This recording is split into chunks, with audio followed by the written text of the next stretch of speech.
Hello बच्चों, I hope आप लोग अच्छे कर रहे होंगे, अच्छे से पढ़ाई कर रहे होंगे। लास्ट लेक्चर में मैंने आपको बताया था इलेक्ट्रिक डायपोल मूवमेंट क्या होता है और electric field on the axis of dipole मैंने बताया था। एक्सिस ऑफ डायपोल क्या होता है 2kp/x3, ये आपको बताया था, आपको बोला था ये याद कर लेने के लिए भी, इसको मेमोराइज कर लीजिएगा। इसका डायरेक्शन क्या होता है, जिधर हमारा डायपोल का डायरेक्शन होता है वहीं उधर ही हमारा इलेक्ट्रिक फील्ड का भी डायरेक्शन होता है। जैसे ये हमारा डायपोल था, डायपोल किस तरह से बनता था, दो चार्ज है जो कि दो charge of equal magnitude and opposite sign और separated by a very small distance, तो हमारा क्या बनता था, डायपोल बनता था। तो इलेक्ट्रिक डायपोल हो गया। तो इलेक्ट्रिक डायपोल क्या होता है, वेक्टर क्वांटिटी होता है जिसका डायरेक्शन क्या होता था, फ्रॉम निगेटिव टू पॉजिटिव होता था। तो P बराबर क्या हो जाएगा, डिस्टेंस यदि 2a चार्ज की हो तो P equal to 2a into Q होता था। तो उसके बाद फिर हमने इसका एक्सिस पे एट ए डिस्टेंस x कहाँ से लेते थे, मैं यहाँ इसके सेंटर से लेते थे, इसके सेंटर से x डिस्टेंस पे हमने आपको इलेक्ट्रिक फील्ड निकालना बताया था, कितना 2kp/x क्यू था। इतना लास्ट लेक्चर में आपको बता दिया था। आई होप आपको समझ में आ गया होगा। इसको याद रखिएगा, बोर्ड एग्जाम में ये पूछता है क्वेश्चन, तो आप इसका डेरिवेशन किस तरह से इसको डिराइव करते हैं वो भी आपको आना चाहिए। चलिए अब आगे बढ़ते हैं। अब इस लेक्चर में हम पढ़ेंगे electric field on the perpendicular bisector of dipole. मतलब अब ये तो एक्सिस पर था, हमने एक्सिस पर देखा, अब हम क्या देखेंगे, इसके परपेंडिकुलर बाइसेक्टर पर देखेंगे। तो आइए इसमें देखते हैं। ये आपका डायपोल है, ठीक है, इनके बीच का डिस्टेंस कितना है, 2a है। इससे इसके सेंटर से, सेंटर O है, इसके सेंटर से x डिस्टेंस पे एक पॉइंट को है, पॉइंट का नाम मान लीजिए M है, वहां पर आपको पूछ रहा है कि इलेक्ट्रिक डायपोल कितना होगा। सॉरी, यहाँ पे प्लस क्यू है और ये माइनस क्यू है, ठीक है, अपोजिट साइन होना चाहिए। तो इस तरह से अब देखिए, इसके कारण इलेक्ट्रिक फील्ड किधर की ओर होगा, इसके कारण रेडियली आउटवर्ड होता है, मतलब इस डायरेक्शन में होगा आपका इलेक्ट्रिक फील्ड। इसके कारण इलेक्ट्रिक फील्ड किधर होगा, इस डायरेक्शन होगा, इसके पैरेलल होगा। एक मिनट,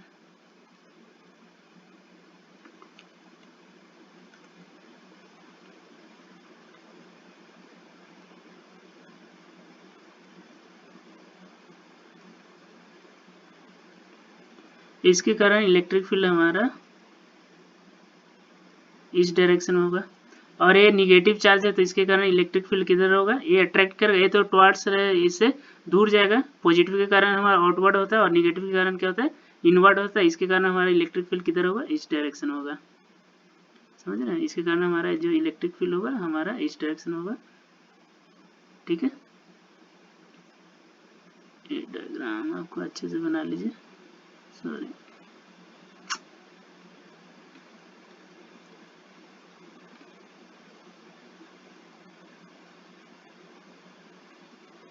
इसके कारण जो हमारा इलेक्ट्रिक फील्ड होगा इसके टुवर्ड्स क्यू चार्ज की तरफ होगा, किसकी तरफ होगा, टुवर्ड्स निगेटिव चार्ज के कारण होता है इलेक्ट्रिक फील्ड। आपको पता है कि पॉजिटिव के चार्ज क्या होता है, आउटवर्ड होता है, और निगेटिव चार्ज के कारण इलेक्ट्रिक फील्ड होता है, टुवर्ड्स द चार्ज होता है।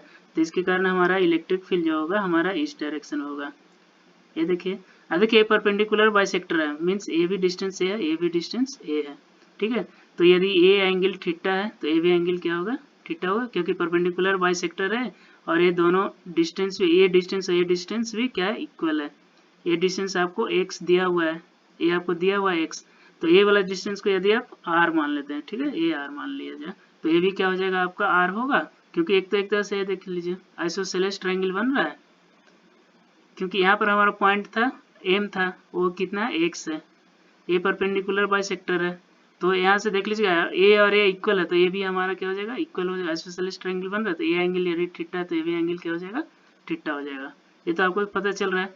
ए यदि आर होगा तो ये भी हमारा क्या हो जाएगा, आर होगा, तो ये हमारा आइसोसेलेस ट्रायंगल हो गया।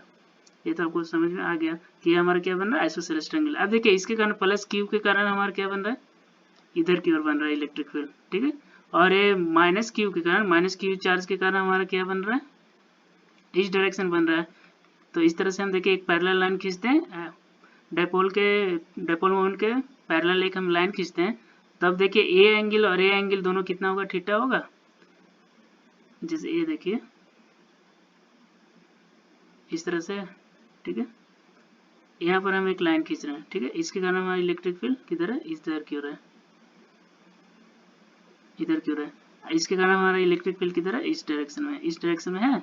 तो ए एंगल आपका थीटा दिया हो तो ए भी एंगल क्या होगा, थीटा होगा। और ए एंगल थीटा है तो ए भी एंगल आपका क्या हो जाएगा, थीटा। प्रॉपर्टी ऑफ क्या, पैरेलल लाइंस के कारण ए एंगल और ए एंगल थीटा होता है, ए एंगल और ए एंगल भी क्या होता है, थीटा होता है जब पैरेलल लाइंस होते हैं। तो ये दोनों एंगल थीटा हो गया। अब इसके कारण हमारा ई है तो ई का एक कंपोनेंट इधर की ओर होगा और एक कंपोनेंट इधर परपेंडिकुलर में होगा। इसके कारण भी, यदि इसके कारण ये E1 ले लीजिए, ये E2 ले लीजिए। फिर से समझाता हूँ आपको।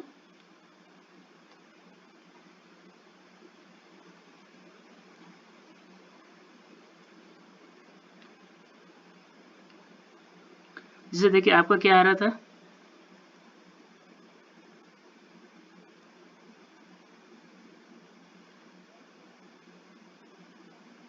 यहाँ पर माइनस क्यू था आपका, ये यहाँ पर प्लस क्यू था, ठीक है, इस पर बड़ा ले लिया।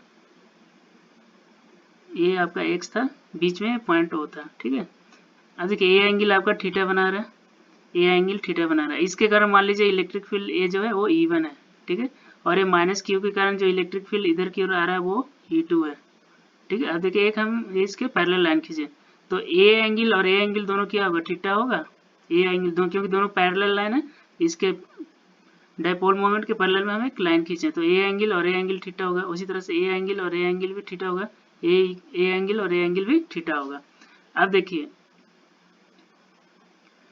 अब यहाँ पर आप देखिएगा तो इसके कारण से जो E1 का होगा, E1 का दो कंपोनेंट होगा, एक हमारा इस साइड में होगा और एक हमारा इधर परपेंडिकुलर में होगा। तो इधर की ओर आपका क्या होगा, E1 cos थीटा होगा और इस साइड आपका क्या होगा, सॉरी E1 ऊपर की ओर, तो इस साइड आपका क्या होगा, E1 sin थीटा होगा। इधर की ओर आपका E1 cos थीटा होगा और ऊपर की ओर क्या हो जाएगा, E1 sin थीटा। अब E2 के कारण देख लीजिए, E2 के कारण एक इधर भी होगा आपका E2 cos थीटा और इधर की इस डायरेक्शन क्या हो जाएगा आपका E2 sin थीटा। ये हो गया। अब देखिए E1 और E2 दोनों के लिए देख लीजिए, हमारा चार्ज भी E बराबर क्या होता है, इलेक्ट्रिक फील्ड बराबर होता है KQ/R², जो डिस्टेंस होता है। तो दोनों के लिए देख लीजिए डिस्टेंस क्या है आपका, डिस्टेंस भी सेम है, चार्ज भी सेम है। तो E1 और E2 दोनों मैग्नीट्यूड में इक्वल होगा, E1 E2 दोनों मैग्नीट्यूड में इक्वल होगा तो ए और ए क्या हो जाएगा, कैंसिल हो जाएगा। तो फाइनली क्या हो जाएगा, दोनों क्या हो जाएंगे, ऐड हो जाएंगे। ये समझ में आ रहा है, क्योंकि देखिएगा आपका तो मैग्नीट्यूड भी इक्वल है, डिस्टेंस भी दोनों का आर आ रही है, दोनों डिस्टेंस भी इक्वल है, दोनों डिस्टेंस इक्वल है ना। तो इसी कारण से हमारा क्या हो जाएगा, मैग्नीट्यूड भी इक्वल आ रहा है। तो जो जो इसका जो ये परपेंडिकुलर डायरेक्शन में आ रहा है, जो बाई डायरेक्शन में आ जाएगा, वो दोनों क्या हो जाएगा, कैंसिल हो जाएगा और जो एक्स डायरेक्शन में वो क्या हो जाएगा, ऐड हो जाएगा। जैसे आपको एक बार फिर से समझा रहा हूँ, जैसे इस पॉइंट एम है, एम पॉइंट पे हमारा क्या हो जाएगा, इसके कारण E1 क्या हो जाएगा, इसके कारण यदि आप E1 मान लेते हैं, E1 मान ले रहे हैं, E1 बराबर क्या होता है आपका K×Q/R² होता है। और E2 के कारण क्या होता है आपका, E2 के कारण, ये आपका E2 है तो E2 के कारण भी क्या आ जाता है, KQ/R² होता है। सिर्फ डायरेक्शन का अलग है, दोनों हमारे क्या आ रहा है, सेम आ रहा है, ठीक है। तो अलोंग वाई डायरेक्शन देखिएगा, अलोंग वाई डायरेक्शन E1 का कौन सा कंपोनेंट है, E1 इसका प्लस क्यू के कारण क्या आ रहा है हमारा, प्लस क्यू के कारण E1 sin थीटा आ रहा है, E1 sin थीटा। और माइनस क्यू के कारण नीचे आ रहा है, वो नीचे की ओर, ए ऊपर की ओर जा रहा था और ये नीचे की ओर आ रहा है, नीचे की ओर क्या आ रहा है, E2 sin थीटा आ रहा है। अब ये दोनों क्या, E1 और E2 दोनों तो क्या इक्वल है, ये दोनों क्या हो जाएगा, कैंसिल हो जाएगा। तो सिर्फ हमारा क्या बच जाएगा, इलेक्ट्रिक फील्ड किधर की ओर बच जाएगा, हमारा इलेक्ट्रिक फील्ड सिर्फ इस डायरेक्शन में बच जाएगा। तो इसको आप इस तरह से लिख सकते हैं। फिर से आपको समझा देता हूँ। देखिए आपका ये इलेक्ट्रिक फील्ड, ये था हमारा डायपोल था, माइनस क्यू प्लस क्यू, एक पॉइंट एक्स था, इसके अलावा हमारा इलेक्ट्रिक फील्ड जो था इस डायरेक्शन में होता, इसके कारण हमारा इलेक्ट्रिक फील्ड जो था, इलेक्ट्रिक फील्ड इसके कारण हमारा इस डायरेक्शन में होता है और इलेक्ट्रिक फील्ड इसके कारण हमारा इस डायरेक्शन होता है, ठीक है। अब देखिए जाए ए एंगल, यदि ए एंगल आपका थीटा है तो ये भी एंगल थीटा होगा। अब चूंकि आइसोसेलेस ट्रायंगल बन रहा है तो ये भी थीटा है और ये भी हमारा आपका क्या थीटा है। ये आपका कितना दिया हुआ है, ये आपका दिया हुआ था x दिया हुआ है, ये आपका कितना दिया हुआ है, ये 2a आपका दिया हुआ है। तो ये r हो गया, ये r हो गया। तो r बराबर यहाँ पर क्या होगा, r देखिए ये क्या है, राइट एंगल ट्रायंगल है, r इक्वल टू क्या होगा, √x² + a² होगा। और cos थीटा बराबर क्या हो जाएगा, यदि आपको cos थीटा निकालना हो तो cos थीटा बराबर क्या होगा, a अपॉन आर होगा, a upon R equal to a upon under root x square plus में ए स्क्वायर हो गया। अब मैंने आपको बताया था E1 किसके कारण है, E1 electric field due to किसके कारण है, पॉजिटिव चार्ज के कारण है। ठीक है, तो E1 को अब क्या, E1 था तो इसके कारण E1 का आपका एक कंपोनेंट किधर की ओर आ जाएगा, इधर E1 cos थीटा आएगा और इधर की ओर आपका क्या आ रहा है, E1 sin थीटा आ रहा है। यहाँ से देख लिए E1 इक्वल टू E2 आपका क्या हो जाएगा, इक्वल टू आप E मान लीजिए तो क्या हो जाएगा, E1 equal to E2 equal to E होगा, क्योंकि दोनों इक्वल है, KQ अपॉन आर स्क्वायर है। तो electric field due to positive charge है, तो इसके कारण, और E2 जो है इलेक्ट्रिक फील्ड ड्यू टू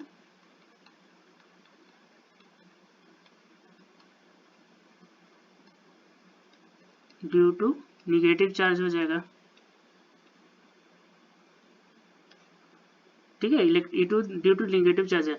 अब अलोंग वाई डायरेक्शन सबसे पहले देखते हैं, अलोंग वाई डायरेक्शन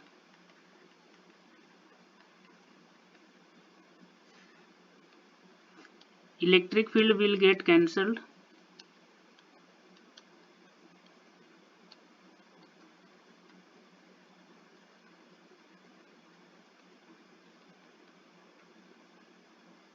क्यों कैंसिल हो जाएगा, क्योंकि E1 E2 का जो because E1 and E2 component are in opposite direction.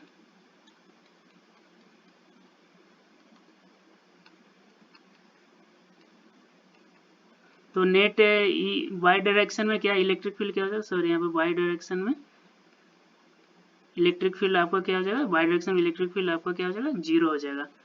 ये समझ में आ गया ना, क्योंकि E के कारण इधर की ओर थीटा बन रहा था, इधर की ओर E1 cos थीटा आ रहा है, E2 cos थीटा भी इधर की ओर ही आ रहा है, इधर की ओर आ रहा था E1 sin थीटा और नीचे की ओर आ रहा था क्या, E2 sin थीटा, और E1 E2 दोनों इक्वल है तो दोनों क्या हो गया, कैंसिल हो गया। अब अलोंग एक्स डायरेक्शन में देख लीजिए, along x direction electric field क्या हो जाएगा, दोनों के कारण क्या हो जाएगा, ऐड हो जाएगा। इलेक्ट्रिक फील्ड कंपोनेंट क्या हो जाएगा, इलेक्ट्रिक फील्ड क्या होगा आपका, E1 cos थीटा प्लस में E2 cos थीटा, दोनों आपका क्या इक्वल है, तो 2 इंटू ई cos थीटा हो जाएगा, E1 इक्वल टू E2 है, E1 equal to E2 equal to E है, इतना हो जाएगा। तो इसको हम आगे देखते हैं, तो E बराबर क्या हो जाएगा, E परपेंडिकुलर हम निकाल, इसको हम दे देते हैं सिर्फ क्योंकि इसके डायरेक्शन में, तो इसको हम इस तरह से लिखते हैं, E परपेंडिकुलर क्या होगा, 2 इंटू ई cos थीटा आया इक्वल टू 2 इंटू ई कितना है, K into Q upon R square कितना है आपका, R square x square plus A square है। देखिए आर स्क्वायर आपका कितना है, आर बराबर कितना था, under root x square plus A square, तो आर स्क्वायर कितना हो जाएगा, X square plus A square, और फिर cos थीटा आपका कितना हो गया, ये क्यू है, cos थीटा आपका कितना आ गया था, A upon x square plus A square to the power 1/2 था, आर था। तब देखिए 2 इंटू क्यू इंटू ए, इसको इस तरह से लिख सकते, के इंटू 2a इंटू क्यू, ऊपर को इस तरह से लिखे, के को बाहर लाए, क्यू को अलग किए, a इंटू 2 लिखे, नीचे आपको क्या है, x square plus A square whole to the power 3/2 equal to आपको क्या आ जाएगा, K into P upon x square plus A square to the power 3/2। अब देखिए ए तो छोटा है बहुत, ए का क्या है, स्मॉल है, बहुत ही स्मॉल है, तो x square plus A square क्या होगा, इक्विवेलेंट तो किसका हो जाएगा, एक्स स्क्वायर के हो जाएगा। तो इसको आप क्या लिख सकते हैं, के into P upon x square into 3/2 को क्या लिख सकते हैं आप, एक्स क्यू लिख सकते हैं। तो इस तरह से ई परपेंडिकुलर आपका क्या आ गया, के पी अपॉन एक्स क्यू आ गया, ई परपेंडिकुलर क्या आ गया आपका, के पी अपॉन एक्स क्यू आ गया। अब देखिए डायरेक्शन का, देखिए डायरेक्शन का बात कर रहे हैं, तो माइनस क्यू था प्लस क्यू था, 2a था, दोनों के बीच में ये था डिस्टेंस, तो यहाँ से देखिए यदि यहाँ पर आपका पूछ रहा था इलेक्ट्रिक फील्ड, तो इलेक्ट्रिक फील्ड हमारा किधर है, ई नेट किधर की हो रहा है, इधर की हो रहा है, हमारा डायपोल मोमेंट इधर की हो रहा है, और ई नेट किधर की ओर आ गया हमारा, इधर की हो गया, मतलब इसके अपोजिट डायरेक्शन में आ गया। तो यदि ई परपेंडिकुलर को हम लिखना चाहेंगे वेक्टर फॉर्म में, तो क्या हो जाएगा, जो हमारा इलेक्ट्रिक फील्ड का डायरेक्शन है उसके अपोजिट साइन, यानी कि यहाँ पर माइनस साइन आ जाएगा। तो ई परपेंडिकुलर क्या आ जाएगा आपका, kp/x³ वेक्टर फॉर्म में लिख लें तो माइनस साइन, मतलब जिधर की ओर हमारा डायपोल का डायरेक्शन है हमेशा उसके अपोजिट डायरेक्शन में आएगा आपका इलेक्ट्रिक फील्ड आएगा। किसके कारण, इसका परपेंडिकुलर बाइसेक्टर पे। यदि डायपोल के परपेंडिकुलर बाइसेक्टर पे इलेक्ट्रिक फील्ड का डायरेक्शन पूछेगा तो वो डायरेक्शन क्या होगा, जो डायपोल का डायरेक्शन है उसके अपोजिट डायरेक्शन में होगा। इसको इक्वेटोरियल इलेक्ट्रिक फील्ड भी बोलता है। इक्वेटोरियल पॉइंट पे पूछेगा निकालने के लिए तो भी हमारा ये तो परपेंडिकुलर बाइसेक्टर, ये इक्वेटोरियल पे पूछेगा तो हमारा यही होता है। ऐसा नहीं कि आप इक्वेटोरियल वर्ड से घबरा जाएगा तो पढ़ा नहीं, इक्वेटोरियल या परपेंडिकुलर बाइसेक्टर सेम ही होता है। तो इसके कारण आपने निकाल लिया ई बराबर क्या होता है, -kp/x³ डायरेक्शन के साथ। इसको भी आपको क्या करना है, याद रखना है। तो ई परपेंडिकुलर निकाल दिया, ई एक्सियल क्या था, 2kp/x³ था। तो इसका ई एक्सियल ई परपेंडिकुलर कितना होता है, दोगुना होता है। और इसका डायरेक्शन क्या होता है, जिधर हमारा डायपोल मोमेंट का डायरेक्शन होता है उधर ही होता है। लेकिन ई परपेंडिकुलर में क्या हो गया, आपका डायरेक्शन क्या होगा, डायपोल मोमेंट के डायरेक्शन का क्या हो गया, अपोजिट हो गया। तो ये दोनों फॉर्मूला आपको क्या रखना है, याद रखना है। चलिए ये तो हो गया, एक आपका दिया हुआ एक्सिस पे था तो निकालें, या तो एक्सिस पे हो या फिर इसके परपेंडिकुलर बाइसेक्टर पे। अब अगला पूछेगा आपसे कि कहीं भी स्पेस में दिया हुआ तो कैसे निकालेंगे, तो हम उसके बारे में देखते हैं। ठीक है, अब आपका इलेक्ट्रिक फील्ड निकालना है dipole due to any point in space. Space में कोई भी एक पॉइंट दिया हुआ है उस पर देखना है। जैसे देखिए इस तरह से, थोड़ा मैं बड़ा बना रहा हूँ ताकि आपको अच्छे से क्लियर हो।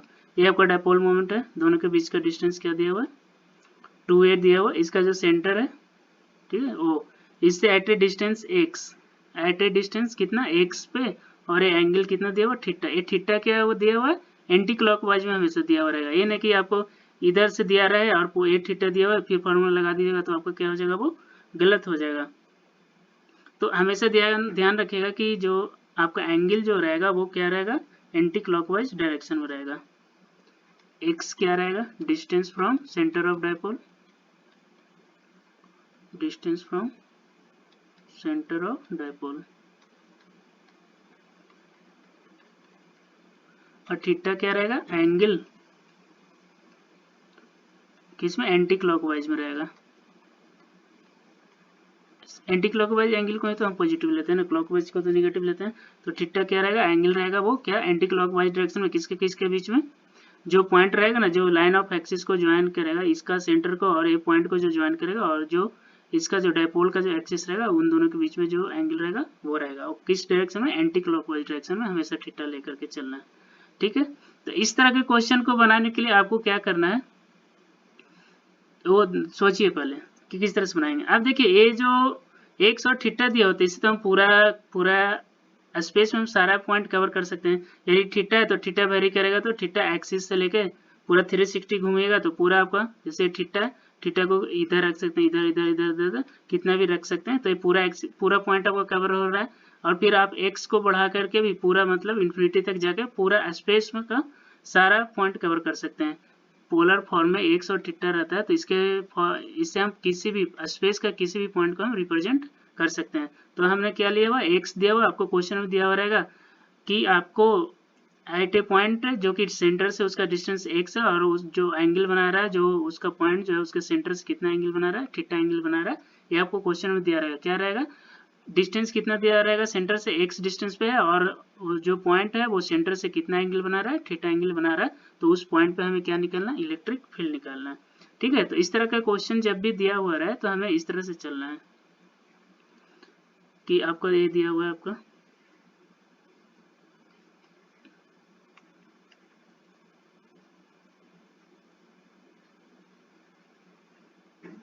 ठीक है, ये आपका एक्स है, ये आपका थीटा है, ठीक ना। तो इसका डायपोल मोमेंट इधर की ओर है, तो इस पर हम क्या करेंगे ना कि इसका डायपोल मोमेंट को हम इसके अलोंग तोड़ लेंगे, दो पार्ट में हम डायपोल मोमेंट को ही क्या कर लेंगे, तोड़ लेंगे।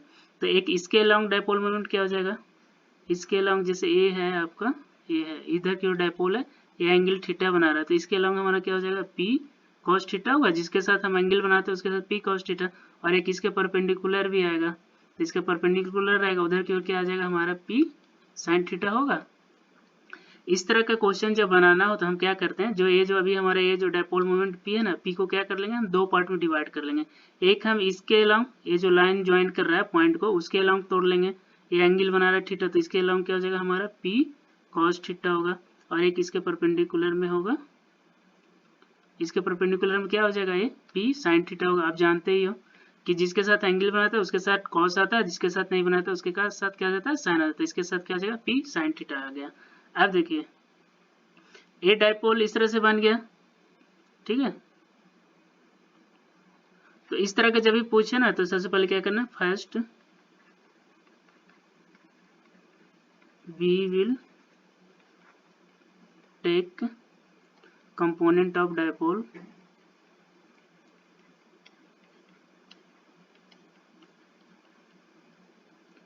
along a point का along line joining पॉइंट में जो point and centre of dipole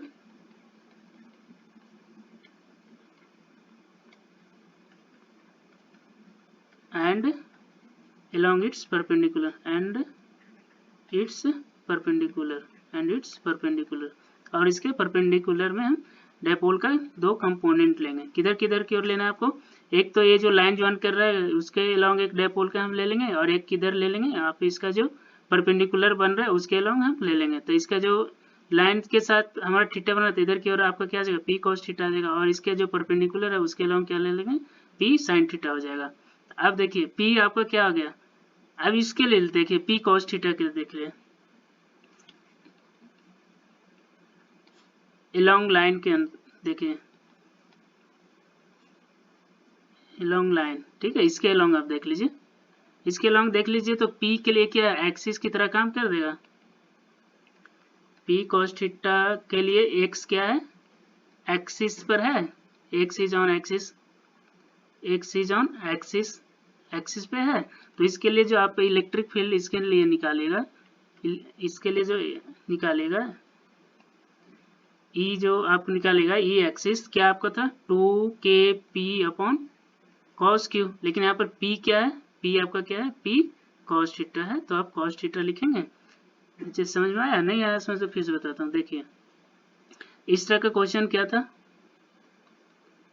p से p था, तो आपको क्या करना था, यहाँ से आपका किसी एक पॉइंट पे आपको पूछ रहा था एक डिस्टेंस पे थीटा एंगल बनाया हुआ, तो इस बार हमने क्या किया एक q है और एक q है, ठीक है। तो इसका जो डायपोल मोमेंट अभी इधर की ओर था इसको हमने क्या किया दो पार्ट में डिवाइड कर दिया, एक p एक इस लाइन के अलोंग ले लिया, तो इस लाइन के अलोंग आपका क्या हो जाएगा p cos थीटा हो जाएगा, और एक हम इधर की ओर ले लेते इसके अलोंग क्या हो जाएगा p sin थीटा हो जाएगा, समझ गए। इसके अलोंग क्या हो गया आपका p क्या होगा डायपोल क्या हो गया p cos थीटा, और इसके अलोंग क्या आ गया आपका p sin थीटा आ गया, समझ गए, ठीक है। तो इसके अलोंग p cos थीटा के लिए क्या हो गया a p cos थीटा, जो नया डायपोल बना, ये जो नया डायपोल बना डायपोल 1 इसको मान लीजिए डायपोल 1, तो इसके लिए x क्या है, x क्या है इसके लिए एक्सिस पर है, x क्या हो गया इसके लिए एक्सिस पे हो गया, और इससे सेंटर कितना x ही है। जो ये जो नया डायपोल बनेगा वो इस तरह का बनेगा, जब इसको कंपोनेंट लीजिएगा तो ये डायपोल जो है इस तरह का बन जाएगा, ठीक है। और इसके लिए जो डायपोल बनेगा वो इस तरह का बनेगा, ठीक है।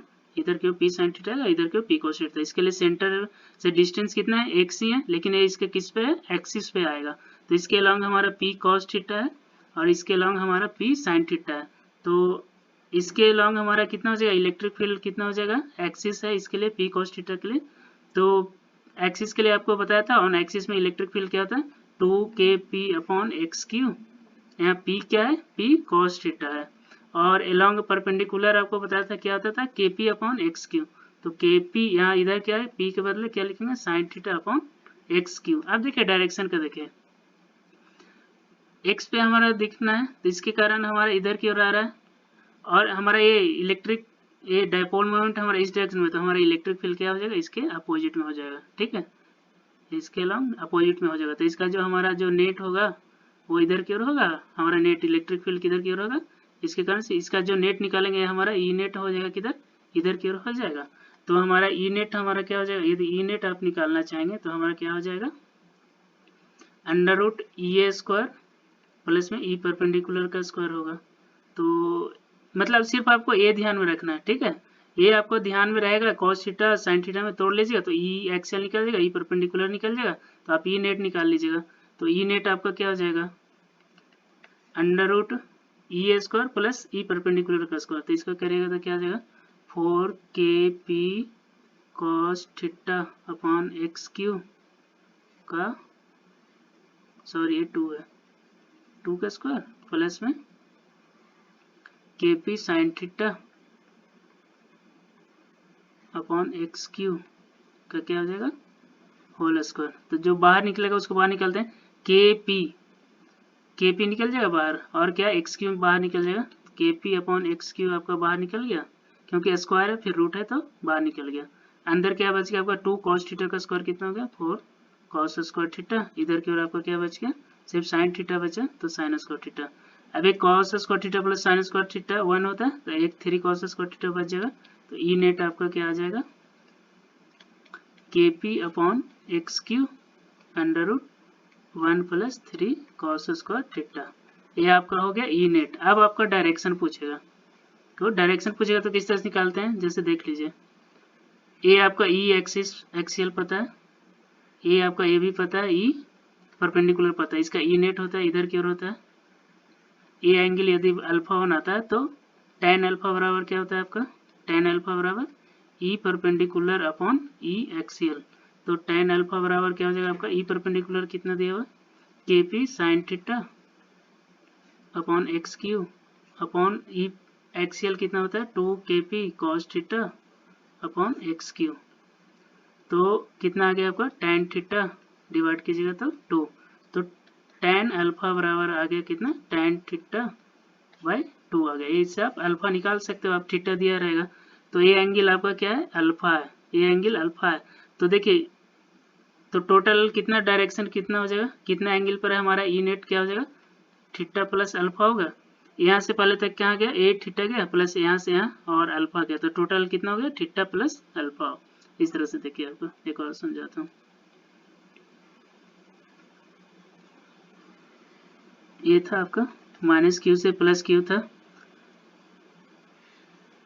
आपने यहाँ पर लिया, ये आपका क्या बना रहा है थीटा बना रहा है, ठीक है। तो इसके कारण आपका एक इलेक्ट्रिक फील्ड इधर की ओर है और एक इलेक्ट्रिक फील्ड किधर की ओर है इधर की ओर। तो इसका जो नेट होगा ये इधर की ओर आ गया ई नेट आपका, ये आपका कितना एंगल बना रहा है अल्फा बना रहा है, ये इधर की ओर आपका ई परपेंडिकुलर आ गया था, इधर की ओर आपका ई एक्सियल बना गया। तो ई नेट आपका डायपोल से कितना एंगल बना रहा है, ये जो डायपोल के एक्सिस से वो कितना एंगल बना रहा है, पहले तो थीटा घूमा उसके बाद कितना और बना अल्फा बना, देख रहे हैं ये पहले इसके से लॉन्ग थीटा चला फिर और अल्फा घुमा, तो टोटल एंगल कितना हो गया, कितना एंगल है, कितने एंगल पर है वो थीटा प्लस अल्फा पर है। ये आपको समझ में आ गया कि थीटा प्लस अल्फा किस तरह से हो रहा है।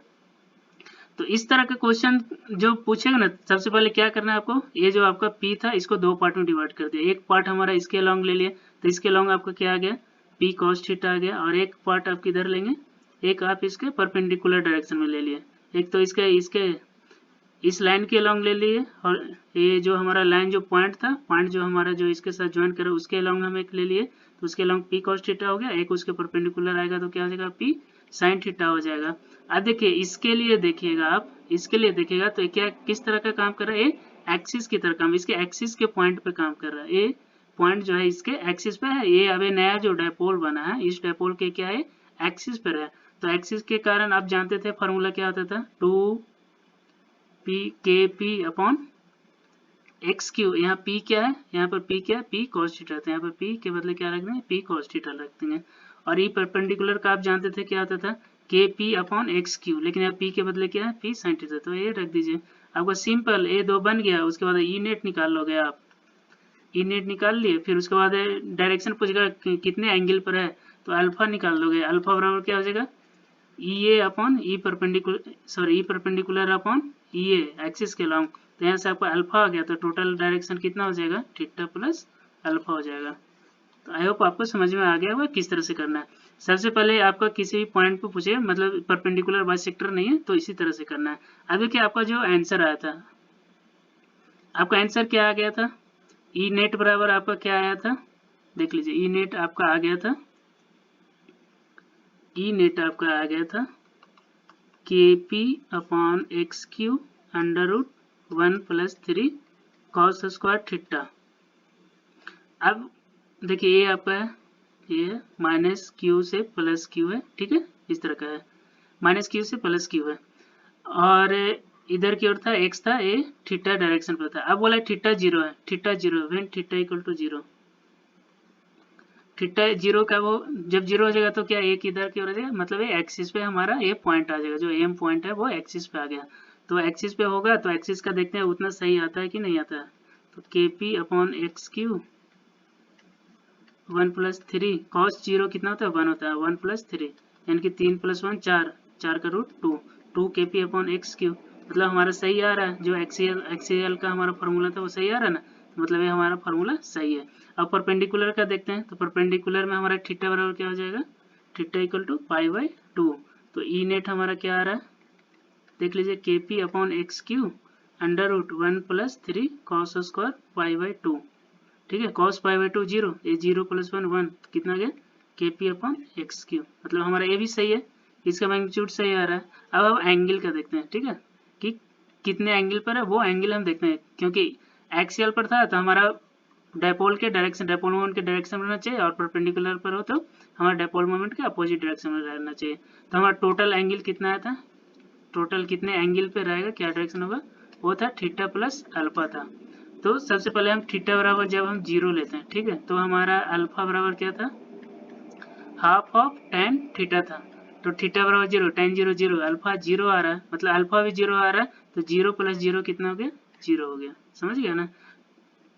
टोटल एंगल का डायरेक्शन क्या था, आपको बताया था कि टोटल एंगल का डायरेक्शन क्या होगा, हमारा इधर की ओर आया था इलेक्ट्रिक फील्ड, तो इसके साथ कितना बना था, अल्फा एंगल बना था, टोटल एंगल क्या आ रहा था, थीटा प्लस अल्फा रहा था। ये आपको थीटा प्लस अल्फा बताया था ना, कि एंगल कितने एंगल पर होगा, तो वो थीटा प्लस अल्फा था। तो अब हमने क्या लिया, थीटा इक्वल टू जीरो लेकर के बनाया, तो अल्फा भी हमारा जीरो आ गया, मतलब हमारा इलेक्ट्रिक फील्ड का जो डायरेक्शन है वो 0 डिग्री पर होगा, यानी कि एलॉन्ग जिधर डायपोल मोमेंट का डायरेक्शन है उधर ही रहेगा। अब हम थीटा बराबर जब हमारा π/2 है तो देखते हैं, तो अल्फा बराबर क्या आएगा हमारा 1/2 tan ऑफ थीटा कितना है π/2, सॉरी tan अल्फा होता है ना, tan अल्फा, ये tan अल्फा होता है, tan अल्फा इक्वल टू क्या होता है, half of tan theta, half of tan theta, tan π/2 कितना होता है, इन्फिनिटी, इन्फिनिटी/2 भी इन्फिनिटी, तो यहाँ से अल्फा बराबर क्या हो गया, π/2 हो गया। तो टोटल एंगल कितना हो गया, टोटल एंगल ऑफ डायरेक्शन कितना है, थीटा प्लस अल्फा, तो मतलब π/2 प्लस में π/2 कितना हो गया, पाई, पाई किधर की ओर होता है, पाई तो इधर की ओर आ गया, तो हमारा डायरेक्शन अपोजिट आ गया, टोटल एंगल कितना आ गया, पाई आ गया, पाई आ गया, तो हमारा डायरेक्शन किधर की ओर होगा, इधर की ओर होगा, इधर की ओर जीरो होता है, इधर की ओर पाई होता है, तो हमारा नेट इलेक्ट्रिक फील्ड का डायरेक्शन किधर हो गया, जो डायपोल मोमेंट का डायरेक्शन उसके अपोजिट आ गया। तो इस तरह से हमारा परपेंडिकुलर के लिए भी हमारा सही आ गया, कि हमारा ये जो फार्मूला है वो सही है, ई नेट बराबर ये होता है, और टोटल एंगल जो होगा, एंगल जो होता है वो थीटा प्लस अल्फा होता है, जहाँ पर tan अल्फा बराबर क्या होता है, हाफ ऑफ tan थीटा होता है, ठीक है। आई होप आपको समझ में आया होगा, कुछ भी दिक्कत है तो बोलिएगा, सारा कुछ आपको एक्सप्लेन कर दिया कि किस तरह से करना है। तो इस पे आप क्वेश्चन बनाइए, अच्छे से प्रिपरेशन कीजिए, आपको अच्छा लगेगा। कुछ भी दिक्कत हो अभी भी हो तो बताइएगा, मैं उसको एक्सप्लेन करूँगा। चलिए आज के लिए इतना ही, थैंक यू।